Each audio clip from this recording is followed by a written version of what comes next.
What's up guys, welcome back to the channel. Today we're talking about the Springfield Prodigy again. If you didn't see my last video, we installed all these parts from Evolution Gunworks and Atlas. We did their whole ignition kit, the aftermarket safety, mag well, trigger, all that stuff. And I finally got all the parts and pieces to finish this build, so let's jump into it. Like I mentioned in the last video, we installed all those Evolution Gunworks parts in this Atlas trigger. This trigger pull is perfect now, nice and crisp, totally changed the gun. In that video I mentioned that we were waiting on some other parts. Those parts were the optic plate, the Holosun EPS, the Dawson Precision magazine release that I'm going to try out on this. I'm hoping it works. Then I also didn't know which weapon light to put on this. So I put a poll out to you guys on YouTube in the community section on which weapon light I should choose to put on this gun. So today we're going to go over what I got. I'm going to throw it on, show you guys how this thing looks, and then hit the range and go try it out. As far as optics go, I ordered the Springfield Armory optic plate. It's their own AOS optic plate. This is a 12B optic plate that they offer. They have a bunch of different optic plates for whatever optic you want to put on it. And the 12B is the one that works with the Holosun EPS. It also works with their WASP sight and a bunch of other sights. The reason I went with this, I was going to go with the C&H Precision optic plate. They were out of stock. C&H is the place I go for my optic plates probably 99% of the time because they have awesome optic plates and their lineup includes a bunch of optic plates for whatever optic you want to put on whatever gun you have. So that's the first place I usually go, but they were out of stock. I believe they are in stock now. So if you want to go that route instead of the Springfield Armory, because they're kind of hit and miss to try and find them in stock, I'll have a link in the description that takes you to our website, and I'll have a build list for this whole gun, all the parts I use and all this stuff I'm talking about today. You can go over there, check that stuff out. Now as far as the red dot, like I said, I got the EPS. This is the Holosun's enclosed pistol sight. The emitter is fully enclosed. If you guys haven't seen these, well, you kind of been living under a rock. They came out a little while ago. I have one other EPS. It's the carry model, which is the smaller version that I have on my Hellcat Pro, and I've absolutely loved it. So I figured I'd try out the full-size EPS on the Springfield Prodigy. This is what the EPS looks like. It kind of looks like the kind of K-series Holosuns, except for this is enclosed. So the red dot is inside two panes of glass, so you can't get anything on the emitter, which I have found happens quite a bit for me. Whether you're everyday carrying, get lint or dust on it or whatever, or like myself, I carry up at the property all the time. I have a gun on me and just dirt and dust and stuff like that gets on the optic and it'll distort that red dot and make that dot splay all out and look all funky. Now that these enclosed optics are coming out, I'm kind of leaning towards those. It doesn't distort your sight picture, keeps that optic nice and clean, and it's a really good option that's out on the market. But this one is the larger version. It's got about the same window as like a 507C. They say if it's the K-series footprint, the bottom of this looks a little bit different than the K-series. It has extra spots for some extra recoil lugs up here, but the bolt pattern is the same. So I'm gonna throw that thing on there. Now to mount it, it didn't come with the right screws to mount to that Springfield Armory plate. So I had to do some research, find the right screws for it. I found them at C&H Precision. So I ordered up a set of those screws. Again, I will have links for all this stuff in the build list. I'll follow that link in the description. That'll take you to our website and you can find out any information that you want on all this stuff that I used to help you out, because these were kind of a pain to figure out which ones would work for that. This is the Dawson Precision mag release. This says it works for the Staccato 2011s. Now, doing some research, some guys have said this does work on the Prodigy. I called Dawson Precision. They said they don't make one for the Prodigy, but I had one of these in my Combat Master that I pulled out and tried, and it seemed to work. So through research and me kind of trying it here, I ordered one up to see if this would work. It does do its job here in the gun room, and later in this video you'll see us out on the range shooting this thing. I'm going to put it through its paces before I say yes or no whether it works or not, just so you guys don't go out and buy this thing and it doesn't work for you and then you're mad at me. The one I got is the extended version that is drilled and tapped on the end, and then I got the stainless button for it that'll match all the other stainless accessories that I got from Evolution Gunworks. And like I mentioned, I put a poll out to you guys in the community tab on YouTube on which light that I should put on this thing. Whether I should put on a Holosun PID, the new Holosun weapon light that's out, or a Surefire X300 Turbo. and overwhelmingly you guys said put the X300 turbo on it. There are a lot of X300 fans out there, so after getting the results of that poll, I've decided to put an Olight on it.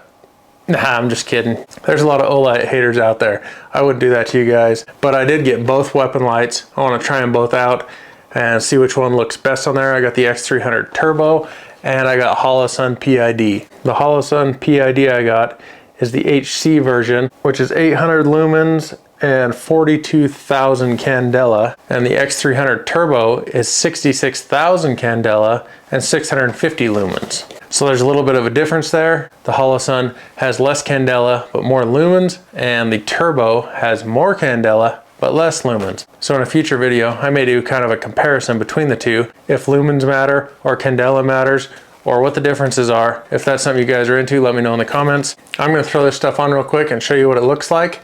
Now, YouTube doesn't like me showing you guys that stuff because, you know, they like to keep you guys safe. They don't want you guys being able to see this kind of stuff. It's pretty dangerous stuff.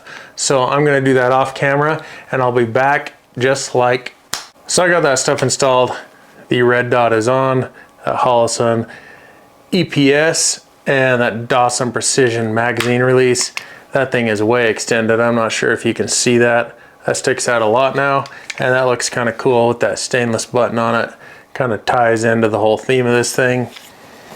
It does work with the Prodigy magazines. That magazine is secure. And with an STI staccato magazine, that locks in just fine, nice and secure, drops free. So I'm hoping this thing will work good. Like I mentioned, I am going to get this to the range. We'll have some shooting footage at the end of this video, and you guys will see if that thing works like I'm hoping it will. Now this is what it looks like with that Holosun weapon light on it, that PID. That sits pretty flush with the end, sticks out just a little bit, but that's not a bad looking weapon light. If it's anything like the other Holosun products I've had, I'm sure it'll work great, but that thing looks pretty good on there. And then here's the X300 turbo. That thing sticks out quite a bit more than the Holosun, which I'm not sure if I like that or not. I kind of like to keep my weapon lights flush or just under flush on my guns. That way they don't get as dirty. But that light sits out quite a bit further than the Holosun. That's quite a bit longer. Another difference between those two lights is the Holosun is rechargeable. So it comes with a recharging cable that you can just plug in, recharge that thing if the battery goes dead. Where this X300, you just gotta buy new batteries and replace them. Now let's go get this thing to the range. I haven't shot this since I've done all the upgrades, and I wanted to wait until I got that mag release to get to the range and make sure that thing worked good. So let's hit the range, we'll check out some of that footage, and we'll see how it does. All right guys, so we're out here on the range. I'm gonna throw the first shots through this Prodigy after we've done all these upgrades, see how everything functions. And I'm also interested to see how that Dawson Precision mag catch works, if it runs reliably with the Prodigy magazines. I also have a staccato mag. I just wanna make sure it runs reliably before I recommend you guys try it out on your own. So let's put a few rounds through this and see how this thing functions.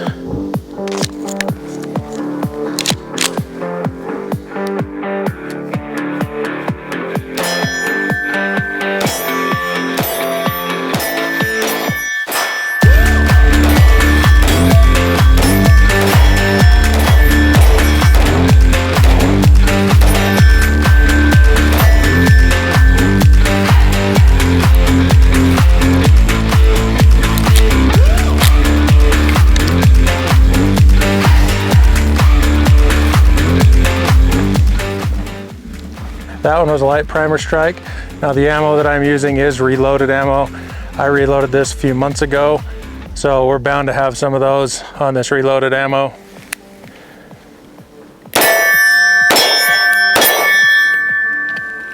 So that's a full magazine with the Prodigy magazine. I'm going to try out the staccato magazine.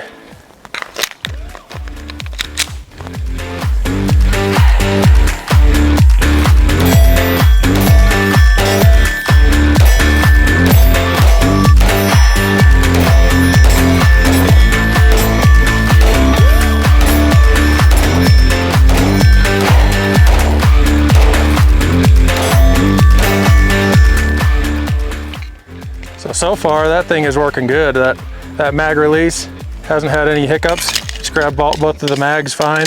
I'm gonna put a few more rounds through this, That red dot, I need to adjust it also. As you guys saw, I just threw that thing on. I haven't done anything as far as sighting it in. I'll show you the target here in a minute, but it's not that big of a target. I'm probably 15 yards away. That red dot's not doing too bad, but it's shooting awesome. I love the feel of that trigger.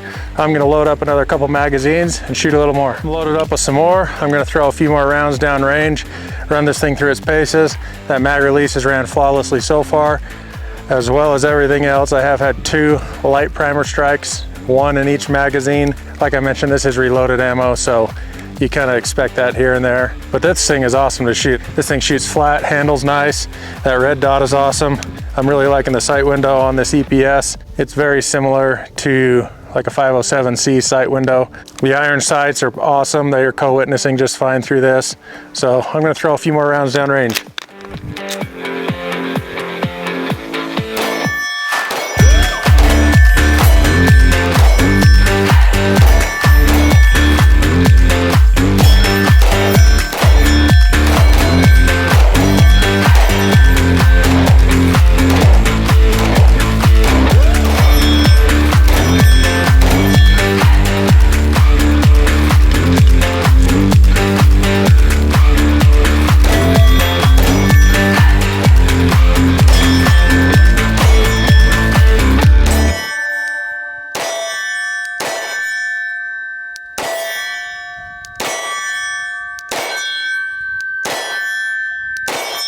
So that thing's running awesome. I am loving those new parts. They make this gun 100% different than from the factory. One thing I do notice is this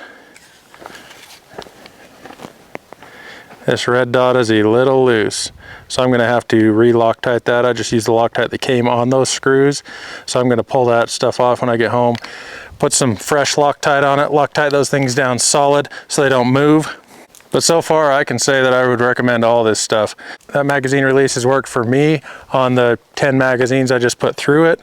I didn't have any hang-ups, and everything else that I've done to this gun just works. I am really liking this platform. I know there's all those staccato guys that are watching this video that are gonna show the hate in the comments. It happens with every Prodigy video I do, but they're watching a Prodigy video. So this gun is an awesome platform to upgrade. And yes, like my last video, it is still cheaper than a staccato and it still runs.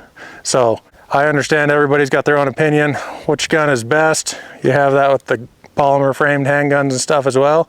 But this is a sweet 2011 platform that you can customize, modify to your taste, and it'll run for you. If you haven't seen the other videos I've done on the Prodigy, I'll have a link in the description that has the playlist for all those videos. Also in the description, I'll have a link for all the parts and pieces that I use for this. That link will take you to our website. You can go check them out over there. And if you guys are wondering about the hearing protection I'm wearing, this is electronic hearing protection from Axle. It's my go-to when I'm shooting pistols like this at the range. I don't wear anything else other than this. Now, if I'm shooting rifles, I will put on some earmuffs. They're a little bit louder, but this hearing protection is awesome. I'll also have a link for it. It's, like I said, electronic, so it's Bluetooth. You can listen to music or whatever, and you can also hear what's going on around. And then when the decibels get so high, it drops it down so it's safe for your ears. These things have been awesome. I use them a ton, not just on the range, but when I'm listening to music, or I actually use these to edit all my videos also. So if you guys want to check those out, I'll have a link in the description also. But thanks for watching, guys. Let me know what you think. Don't forget to subscribe, hit that thumbs up button, and we'll check you guys on the next one.